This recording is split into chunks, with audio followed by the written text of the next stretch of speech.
Não maltrate suas plantas utilizando qualquer tipo de substrato para cultivo. Lembre-se que plantas são organismos vivos.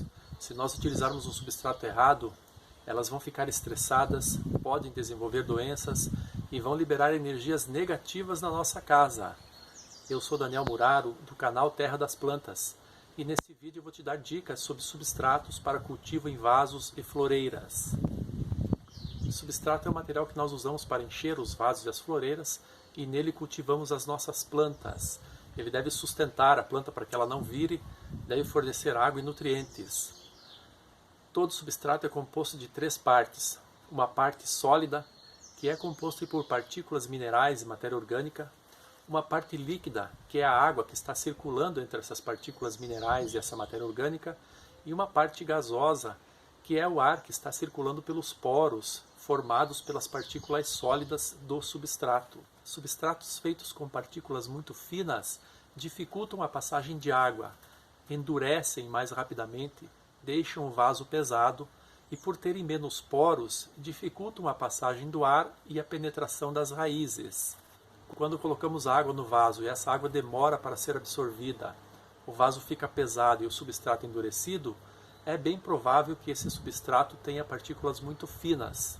Da mesma forma, se colocamos água no vaso e a água passa rapidamente saindo pelo fundo do vaso, o substrato continua esfarelando e solto e o vaso continua leve, pode ser que esse substrato seja composto de partículas muito grossas. Nenhum dos casos é ideal para o cultivo das plantas. O ideal é um substrato composto com partículas finas, médias e grossas, que permita a retenção de água e nutrientes e uma boa aeração e também que facilite a penetração das raízes. Como escolher um substrato ideal? No mercado especializado existem vários tipos de substrato. Substrato para flores, para hortaliças, para orquídeas, para suculentas, para cactos. O ideal é que você escolha um que seja indicado para aquela planta que você vai cultivar. Então, por exemplo, se eu vou cultivar alfaces, eu posso escolher no mercado um substrato indicado para hortaliças. A alface é uma hortaliça, faz parte daquele grupo de plantas. Então sempre procure escolher um que seja indicado para a planta que você vai cultivar, ou para o grupo de plantas semelhantes àquela que você vai cultivar.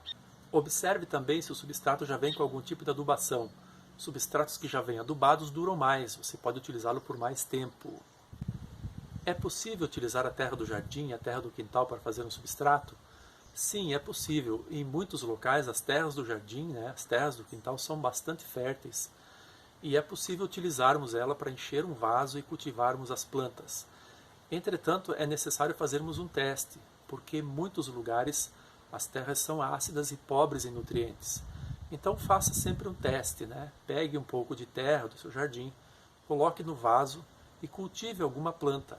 Se essa planta crescer vigorosamente e não apresentar nenhuma doença, então ela está te dizendo, te dando uma resposta de que esse substrato está adequado para ela. Se ela tiver doenças, não desenvolver, pode ser então que esse substrato não seja adequado para aquela planta. É possível fazer um substrato em casa? Sim, é possível. Eu faço aqui na minha casa um substrato. Então eu pego aqui terra do meu jardim, você pode observar aí, eu tiro um pouco dessa terra aqui do jardim.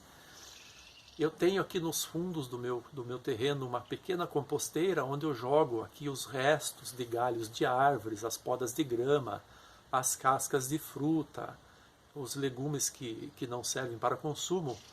E com o tempo isso acaba se decompondo, vira humus. Pode olhar aí na foto, eu pego uma quantidade desse humus e uma quantidade de terra aqui do meu quintal e misturo 50% terra, 50% humus, como você pode observar. Isso tem dado um substrato de qualidade, e tem dado bons resultados para o cultivo das minhas plantas. Da mesma forma, você também pode pegar terra do seu jardim e ir até o mercado especializado e procurar algum tipo de matéria orgânica. Pode ser humus de minhoca, pode ser esterco de animais, desde que já esteja umificado, e misturar numa proporção de 50% terra, e 50% humus. Assim você também terá um substrato. Para saber se você acertou na composição, o ideal sempre é testar. Então pegue uma parte desse substrato, coloque num vaso ou numa floreira e cultive uma planta. Ela vai te dar a resposta. Se ela crescer vigorosamente, sem doenças, ela está dizendo, ok, esse substrato está adequado. Se ela demorar para crescer, tiver sintomas de doença, então pode ser que o substrato não esteja adequado. Todo substrato se esgota, ou seja, perde os nutrientes. Nesse momento é hora de fazer uma readubação. Neste caso, o ideal é procurarmos no mercado especializado, no comércio, fertilizantes que sejam recomendados para aquela planta que estamos cultivando. E devemos olhar no rótulo para ver a recomendação de dosagens. Assim podemos fazer uma readubação do substrato e utilizá-lo por mais tempo, e as nossas plantas continuarão se desenvolvendo. Existem casos também que a planta cresce demais e enche de raízes no vaso. Nesse momento já não existe quase mais substrato ali, ele perdeu todas as qualidades. Então é indicado fazer um transplante, retirar aquela planta do vaso, fazer uma poda nas raízes mortas e colocar num recipiente, aí, num vaso ou numa floreira maior, com um substrato novo. Observe sua planta, ela vai te mostrar a hora que você precisa fazer uma adubação e a hora que você precisa trocar o recipiente colocando ela num recipiente maior. A planta sempre dá uma resposta. Além do substrato, o crescimento da planta depende de luminosidade, de ventilação e de quantidade de água. Mas isto é assunto para outros vídeos. Se você gostou desse vídeo, se inscreva no canal e compartilhe com seus amigos. Assim o canal cresce e mais pessoas vão poder ver essas informações e cultivar as plantas em casa, tornando o ambiente mais agradável e a vida mais sustentável. Essa é a dica de hoje. Obrigado por assistir os nossos vídeos.